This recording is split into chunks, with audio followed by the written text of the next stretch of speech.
Picnic table, the staple for summertime fun, has had the exact same design for over 100 years. I think it's time we change that. So I designed a much more versatile version using the concept of a two-person picnic table. You may have seen those around, but you know me, I had to push this to the limits and this is what I came up with. Essentially, it's two small picnic tables, or maybe even a table for shooting sports. As you can see, the possibilities are endless. And the greatest thing about this build is that it's super simple to do. So let me show you how to make one of these two-person picnic tables. And if you like this setup, you'll just build two. Another neat thing about this project is it's all made using construction grade material. And if it came down to it, you can make every cut for this build just using a circular saw. So are you ready to learn how to build this?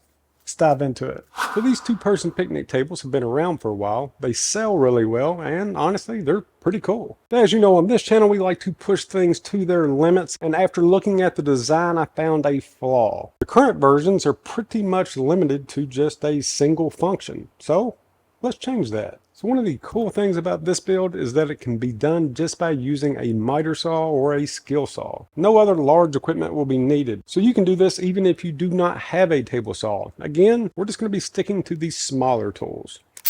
So for the construction of this table, we're just going to be using common 2x4s and 2x6s. And then the fasteners that I'm going to be using for the majority of this build, they're just going to be 2¼ inch screws. If you're planning on leaving this out in the weather, you may consider using some deck screws for this. So now that you know that the materials are super cheap and easy to find, let's get this thing put together. Let's start off by making some of our long boards into small boards by cutting all of our parts out for the tabletop and the seats. For this, I'll be using the 2x6 material and cutting 8 boards that are 23½ inches long. And again, for this, you can use treated material or untreated material. Just keep in mind that if you're using untreated material and you want to place this outside, just make sure to paint or seal this up really well. Okay, so I noticed that my saw blade was getting pinched a little bit whenever I make my cut, and we have all ran into this. So for those that are new to woodworking, this is what's happening and how to avoid it. So whenever you're making a cut, the blade pinches and the saw jerks. This is why it's happening. That's caused from a bow in your material.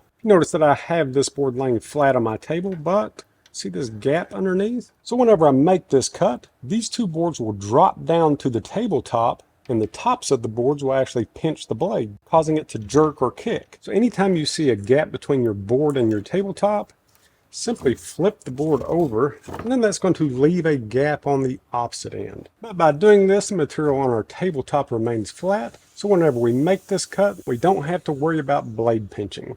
Alright, back to work. And as always, I'm going to be teaching you step by step on how to build this cool little table. But if you're a plans in the hand type of person, head over to my website. I'll make sure to throw a link in the description. Okay, so now that we have our tabletops and our seats, let's go ahead and attach these parts using supports. And for that, we'll be using 2x4 material. Let's start with our tabletop supports. For this, we're going to be needing 2 boards that are 11 inches long with a 30-degree angle on one side. And for our seat supports, we'll need 2 more boards that are 11 inches long. The difference is that since these 2 boards will be sitting on their edge, I want my 30-degree angle to go across the width of the board. Okay, so now that we have our supports cut, again, they're both 11 inches long, both have 30-degree ends.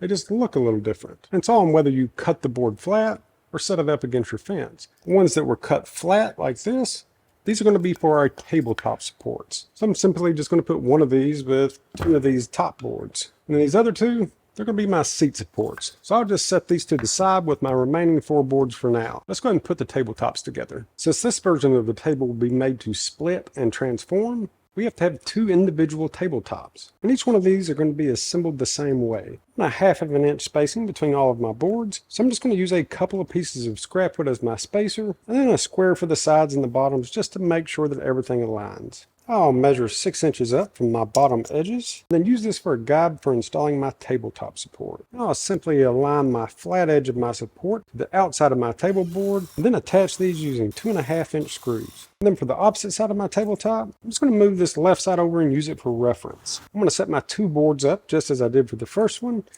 except this time I want my angle to be facing the opposite side. I'll lay out my 6 inch mark. So I'll be lining up the left side of the support with the left tabletop board. And if your boards move out of place just a bit, use a reference line to put everything back where it goes. And just like that, we have our tabletop. Now we can set our tabletop boards aside while we assemble the bench seats. So attaching the bench supports will be just a little different. Instead of installing the screws through the support, we'll be installing these through the seats into the support. So I'm going to start off by standing my support on edge, with the shorter of the two sides facing down.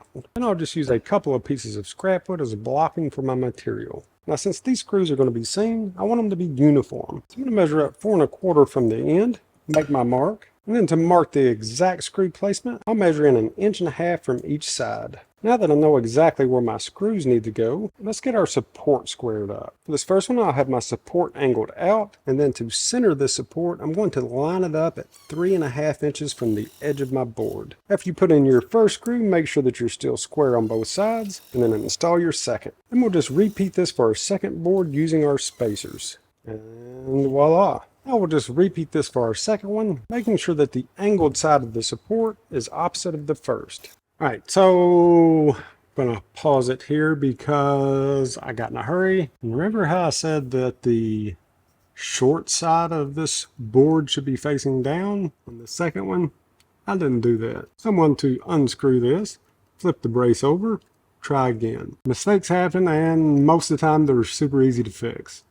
So let's undo what we just did. Let's try this again. We'll make sure that we're 3.5 inches from our edge and flush against our side. Now with our first board properly installed, we can install our second board using our spacers. Now with our two seat assemblies assembled, let's go ahead and add the legs to these. So for our two bench legs, let's start by putting a 30-degree angle on some 2x6 material, sliding it down 19 inches and making a second cut. And then just repeat this for our second board. When you're done, you should have something that looks like this. Now we just need to install our legs to our bench assemblies. And to do this, I'm just going to line the edge of my board up with the edge of my support board. Our leg angle will be exposed on the same side as our support angle. Now these screws can be installed from the inside or the outside. Just to keep everything looking as neat as I can, I'm going to install these from the inside and use a small clamp just to hold everything into place.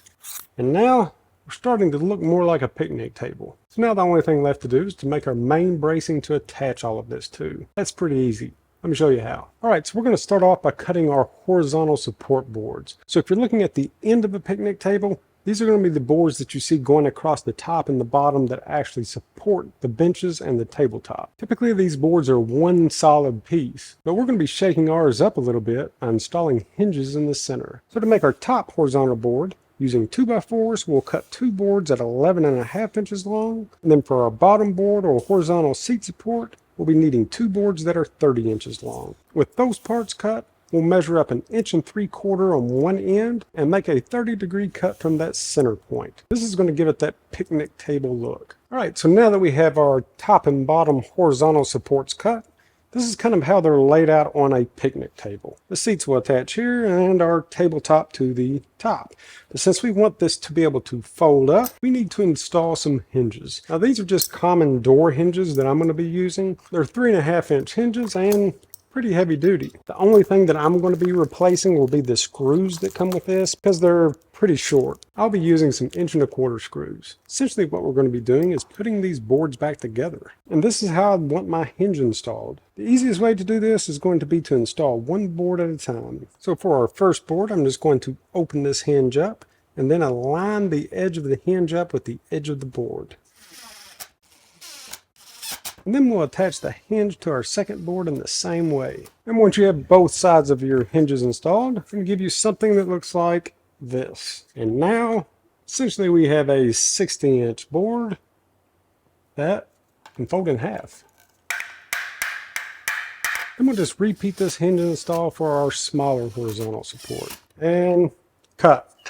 Okay, so now that we have our foldable supports all made up, let's go ahead and make our 2 back legs just like this. They're going to be cut the exact same way that we cut our 2 bench legs, a 30-degree angle on each side, except these are going to be a bit longer, measuring 32 7/8 on each side. So with our 2 legs cut, let's go ahead and attach our horizontal braces. Let's start by laying our legs out on a flat surface, kind of in the shape of a V. Then we'll start off by installing the top horizontal bracket. Just to keep this thing from hinging whenever I'm installing it, I'm just going to put a piece of scrap 2x4 underneath. So when we're lining our top brace to our legs, we want the tops of both to be flush. Then at the 1.75" mark on our top board, that's where we want the angle of the leg to start. And if you wanted to double check, you should have right around 7/8 of an inch overhang. Once you have your leg in place, let's go ahead and put in a couple of screws. Now we'll just repeat this for the opposite side and we're ready to put in our bottom horizontal brace. And then to install our bottom brace or our seat brace, we want to space this at 8.5 inches from our top brace. And in order to make sure that these hinges work together and don't bind, just use a straight edge to line the two hinges up. This should leave you with right around 12.75 of an inch overhang on each side. But keep in mind that if you're not exactly on, the most important thing is that our hinges line up in the center. Once you have everything lined up, go ahead and lock it all down with some screws.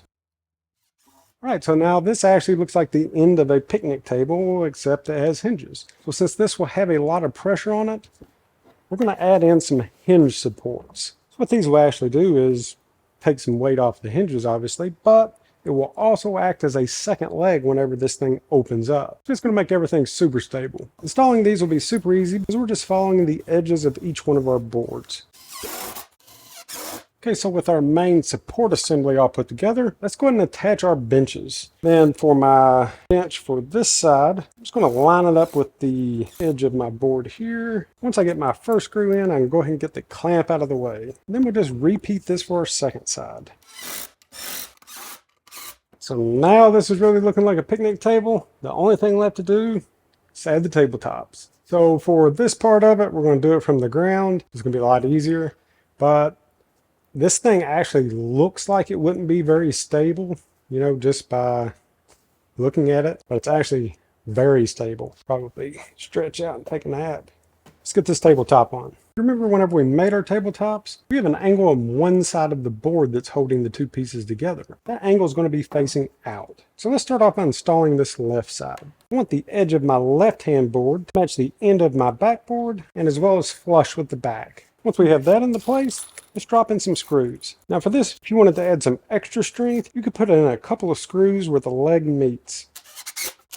And then for the opposite side, you guessed it. All right, so everything is coming together, almost done. One last thing to do, this overhang that's just kind of free hanging here. We don't want someone coming up, sitting on the edge of the table, something crazy. So we're going to put a 45-degree support on each one of these sides, and then we're done. All right, so for these supports, these are two boards that are 14 inches long, 45-degree on each side of this. And we'll be attaching these to the bottom of our tabletop as well as our hinge supports. But before you install these, go ahead and just grab a clamp the two table parts together. It's just going to help to take out any type of unevenness that you may have before you install these. And we're just going to find the point where it naturally sits at 45 degrees and install our screws.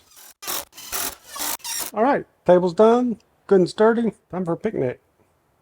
You bring the food. And once again, by doing exactly what this channel is about, by thinking outside of the box and diving deep into creativity, we were able to take common building material, use simple tools, and create something that is totally different and unique. Until next time, get up, get out, and get your make on. We'll see ya.